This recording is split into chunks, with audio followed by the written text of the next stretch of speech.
Hey guys, David Peterson, publicdomainphotography.com. Today I'm going to go through with you the process of processing the Milky Way.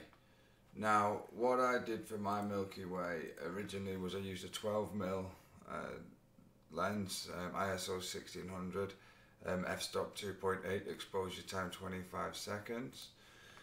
What you can see in this image, we'll just zoom in a little bit, is you'll be able to see there's a little bit of noise there, and we're just going to enhance this image the best we can just to eliminate that noise. I've also done an article for you that you can see on my blog on publicdomainphotography.com using ISO 3, I'll just bring that up for you, 3200 with some lens suggestions. It's definitely worth checking out, guys, because you can take your time, go through the blog, follow the step-by-step guide. I've even done some images just to help you. I'll just drag that over there so you can see. And this gives you a really, really good detailed guide.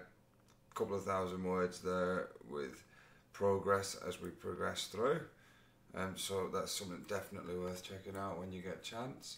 Anyway, back to this guide right now. So we've got our image. Oh, and by the way, if you're not able to get out the city, if you're not able to get to the night sky, just drop a comment or send me a message through the website, and I'll send you one of the raw images that you guys can work and practice on. It's no skin off my nose, guys. So first of all, I'm working in RAW here. RAW is fundamentally the data capture that you want to be using for nighttime photography, for capturing the Milky Way.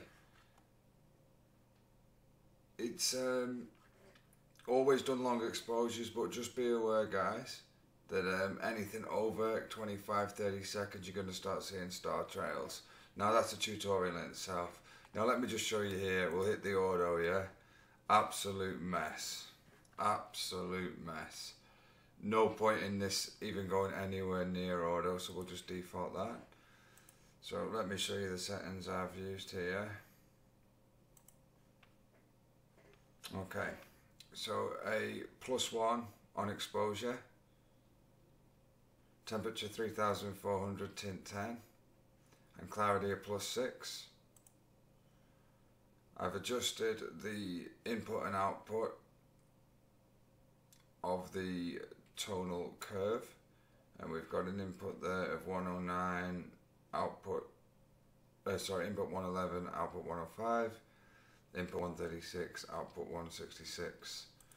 Also here, coming into the sharpening section, you can see there's some 25 sharpening, radius 1, detail 25, masking 0, but luminance noise reduction is up to 69. Now that plays a big role in reducing the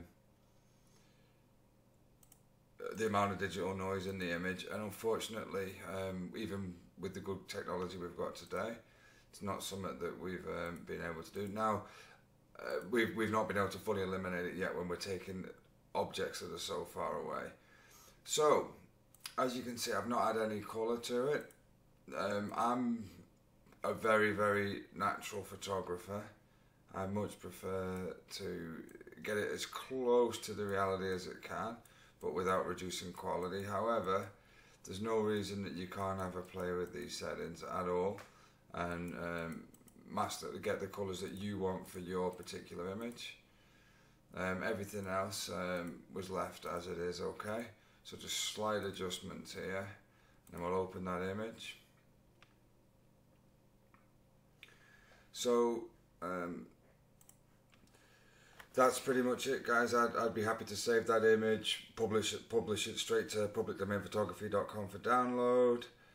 And hope you enjoyed the tutorial. Hope you find it some use. And like I said, if you can't get out to the stars, hit me up and I'll send you a PSD file that you can work on in your own time and learn the skills needed to perform post-image editing on the Milky Way. Thanks for watching, guys. See you at publicdomainphotography.com.